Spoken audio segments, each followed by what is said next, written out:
Yo, what's poppin', y'all? It's Brother Front back at it with another NIKKE video. ShiftUp recently just put out both of the skill kits for the upcoming winter limited characters, Diesel and Brits. You already know what time it is. We got it pulled up. We're going to go ahead and take a look and see whether or not these characters got any sauce to them, or if we might potentially have some easy skips for the holiday season, since you already know we got New Year's coming up right after them, basically. So definitely going to be in a rough spot since we just got out of third anni, and I know a lot of us probably don't got too much currency under our belt, let alone other stuff like, of course, materials to actually upgrade your characters and get their skills and overload gear all set up. So that being said, this is actually my second time recording this video. The first time I did both the characters in one, but I think starting now and probably moving into the future, I'm actually going to start doing both characters as separate videos, because y'all know me, I like to try to keep my videos under a certain time frame depending on what I'm doing, and I feel like by putting both characters in one video kind of causes me to kind of stress to go a little faster than I really should in order to give out my full thoughts and opinions on the respective characters' kits. So we're gonna start trying to split it up to two separate videos, so hopefully you guys understand, and let me know in the comments down below if you think that's better, if you want me to just do one longer video overall. But that being said, we are going to start off with Diesel first, because she was the one that was announced first, at least with her skill kit. So that being said, let's get into this motion demonstration. This strawberry candy was specially made by the cooking oil squad. Let me know if you need some. Pretty cute design, can't lie. I'm sure Nora probably made this from the current Solene event that's going on. Do see a little motion in the back, you know what I'm saying, when she shoots. Yeah, probably not too much when she's actually aiming around, because so it really typically tends to be for rocket launchers, but not too bad, not too bad. If there's anything we can see during this part,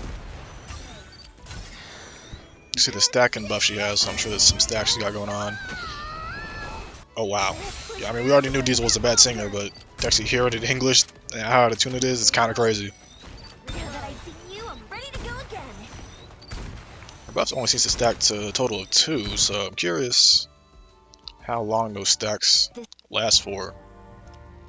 But with that being said, actually, I don't know why I pulled that up. I have the images over here, but another reason why I'm actually glad I'm doing another take of this is because they recently, like 5 minutes ago from the time I'm recording this, put out a updated version of this first page of Diesel's skills for her kit. Not really like the biggest difference in terms of how it's worded. They do say that the skill effects still remain the same as how they're supposed to be, but this is the original image. The other one I have put up in the next tab will be the updated version, then I'll explain how it's updated. But type attacker, burst skill 3, rocket launcher, code fire. She has an ammo capacity of 6. Charge time for a rocket launcher, 1 second. That's actually pretty dang fast. Skill 1, mic test, activates when entering full burst for the first time. After using her own burst skill, affects self. Intro, little passive, critical damage up 20% continuously. This effect cannot be dispelled, and the effect persists after revival. Okay, so I mean, I highly doubt as an attacker she probably has a self-revive mechanic, so I assume that's only just to mean that if she was to be revived by like Winter Fairy Anne or Rapunzel, then she still will keep those crit damage buffs, which is actually pretty nice, makes her a lot more efficient.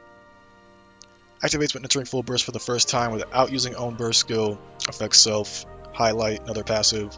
Looks like pretty much the same thing, crit damage up 20%, can't be dispelled, persists after revival. Activates when entering full burst, affects self if in intro status. Sustained damage up 60% for 10 seconds. Okay, we didn't know she was going to do some sustained damage. Activates when entering full burst, affects self if in highlight status. Sustained damage up 235% for 10 seconds. Okay, so off the bat for skill 1, pretty solid. It looks like the way that you would go about running her is that you would want her to be like the second burst 3 character that's going on, you know, the even numbered burst, because that way on the first burst when you're using a different burst 3 to do the full burst, you can get this initial crit damage buff from highlight because it requires her not using her burst skill.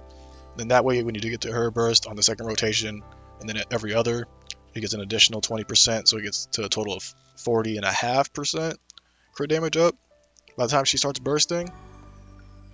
And then obviously combine that with the sustained damage. By that point, she'll also have both of those buffs going in as well.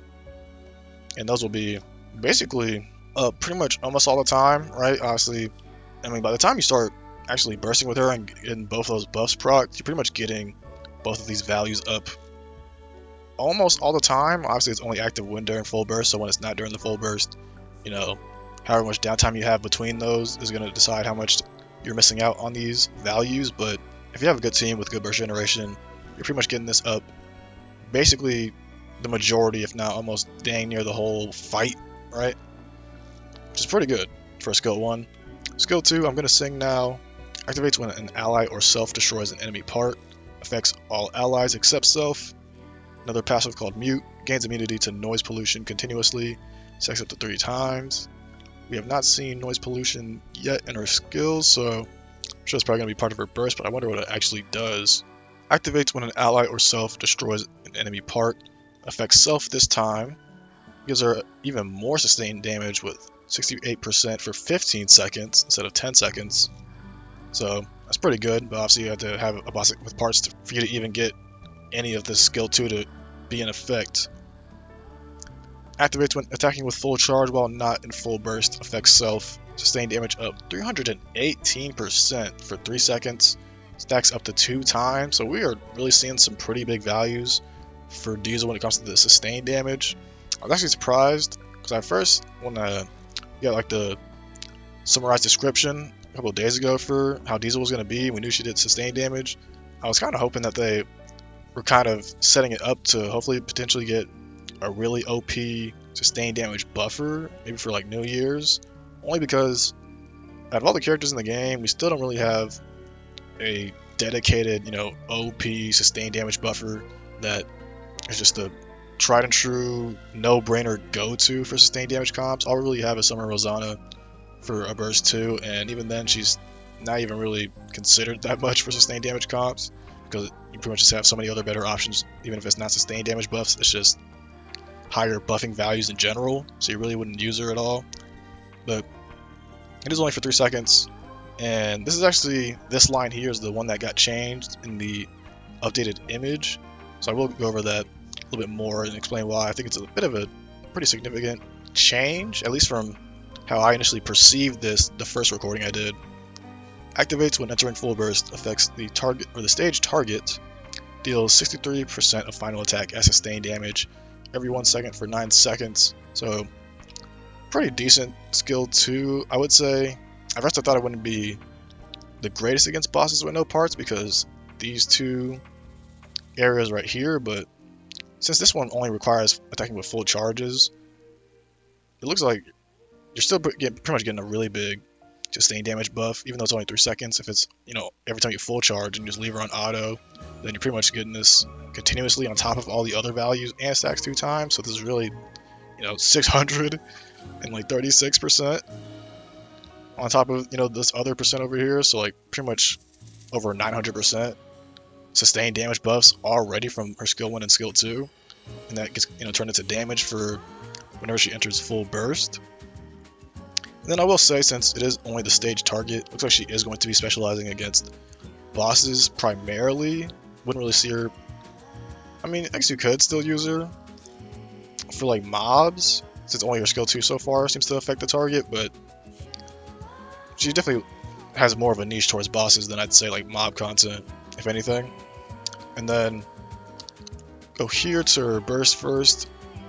So burst skill, 40 seconds of course. Affects all enemies, damage taken increased 25% for 10 seconds, deals 18% of final attack as sustained damage every 1 second for 9 seconds.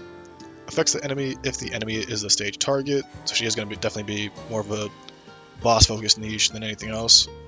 Deals 181% of final attack as sustained damage for 9 seconds. Affects all allies except self if self is in highlight status, so this is where noise pollution comes in. Hit rate down 100% for 1 second, and again that's for all allies except Diesel. Then affects all allies if self is in highlight status. Stat count of Mute goes back down to 1 since the max stacks were 3. So I mean, definitely not the worst. I'm definitely glad that this hit rate debuff is only for 1 second, because any longer than that and you're really gonna miss out on a lot of damage from all your other characters. So it shouldn't be too negligible for it to really matter all that much for your other, DPS characters, whoever you run her alongside with. But having the damage taken obviously is a big one. Even though, if you're new to the game, if you join, for the 3rd anniversary, for example, you might think a value like this is on the lower end, but you got to remember that when it comes to the damage formula for NIKKE, there's so many different modifiers and values that are multiplicative rather than additive, depending on actually, obviously what it is. So damage taken is a different modifier. For example, like your attack buffs, your attack damage buffs, and your elemental buffs, which are all separate from each other, right? Which is why you don't want to stack too much of one or the other. Obviously, with like elemental and attack damage, you really can't go wrong with having a lot of that, but you basically want to just have as much different modifiers as possible to get even more damage out of your team. So having a value like this, not bad at all, especially since there aren't even that many characters in the game to begin with that have damage taken increase, and usually their values are lower than this, so pretty good. I think overall she's definitely looking like a pretty solid character, what I'm seeing so far. I mean, again, her charge time is 1 second, she has 6 bullets, and you definitely want to have some max ammo lines on her so that she's, pretty much never dropping this sustained damage increase from doing full charges. So, running her with units that buff up max ammo, or, reload speed, or pretty much anything like that would be pretty good. And you definitely want to give her some attack buffs as well, because she doesn't have pretty much any attack buffs when it looks like, or even attack damage buffs. So you definitely want to have her paired with some attack buffers, because she's pretty much not really giving it to herself. So if you want to, juice the sustained damage for all it's worth, you definitely want to have her buffed up, and maybe even some crit rate buffers as well, because she's getting that crit damage, of course, or even just getting a few crit rate lines on her as like some flex lines. But now looking at the updated one, the only thing that changed, again, like I said, is this last line, second to last line. It went from saying activates when attacking with full charge while not in full burst, to simply just attacks when activating or attacking with full charge. And like I said, even though they said on Twitter, ShiftUp, that the skill effects still remain the same, the only reason why I feel like it's a pretty significant difference, and just at least phrasing at the very least, is because the way I initially perceived her kit when it came to that line was that if it never activated while in full burst or while not in full burst, then you're basically never getting this big modifier during your full burst, which in a game like NIKKE is pretty bad, considering that you always want to make your team comps be in a position where they can full burst as often as possible. So you want to have as little to no downtime in between your full burst. So if that was the case and it didn't activate while not in full burst, then that would be kind of hard, even though it wouldn't be like the hardest thing in the world, because she does have a 1 second charge time. But still, it's like, even though you can still get it to max stacks before your next full burst, you're still just not getting it for the entirety of the full burst. So it's like you're just losing a decent amount of damage from that. But since it is updated to not include that, and even when we saw from the motion demonstration how she never really dropped her stacks until she had to reload and it fell off, right? And as you can see, like, she still has the buffs even while you're in full burst. So basically there's no need to worry about that. She still have all these big modifiers, especially this one, while in full burst, as long as she's full charging. So definitely a very auto-friendly unit. Now, overall, what I say, you definitely should go out of your way to pull her. Again, I can't really make that call, only because I don't know the position you're in after 3rd anni, especially if you actually spent your summon to then just mileage the characters outright. You might have little to no summon currency or materials to upgrade your units to even potentially consider them. But I would say, for fire, if you don't have Red Hood Rappi, she is going to be run during New Year's as well, so that's something to look out for. Or if you don't have Overspec Mahara or Mahara Bonding Chain, if you're just lacking fire options in general for DPSs, I definitely would say Diesel should be a pretty solid pick overall. And so I'd say you definitely want to run her against bosses, especially those with parts, because if you're not running her against bosses with parts, then there's basically no way to get this immunity to noise pollution. And I don't even think, at least from how it's looking, you don't even need to worry about having a boss with like respawning parts, right? Because you're getting this immunity buff continuously. There's no time for when it falls off or anything like that. So I'm honestly not sure, because like you gain this immunity, but then if you gain that immunity, right, when you're fighting a boss with parts, then this, honestly, this noise pollution effect doesn't even matter for your characters because it's not being activated at all. But then you're also like bringing the count back down to 1. It's like, why would that even matter? So I guess pretty much from how it's looking, you basically just only want to use her against a boss with parts, right? If you're not using her against a boss with parts, then this debuff is going to be substantial because no one's being immune to it except for Diesel herself. So it does make her pretty niche in where she fits in, but other than that, I think she's a pretty solid unit, has some pretty good buffs, pretty good modifiers, especially for a sustained damage dealer. And like I said, as long as you just pair her with, you know, attack buffers, attack damage buffers, and just buffers for stats that she doesn't have in her kit, then you should be pretty good to go. But that's gonna do it for this video. Let me know down in the comments if you plan to pull for her or not. I'll probably definitely try to go for at least one copy to see how she actually functions in game, and let you guys know from there. But other than that, if you enjoy this content, be sure to leave a like, comment, subscribe to the channel. It helps out a ton. Y'all seem to really enjoy these NIKKE videos I put out. So with that being said, it's Brother Frona. I'll catch y'all in the next one. Peace out, y'all.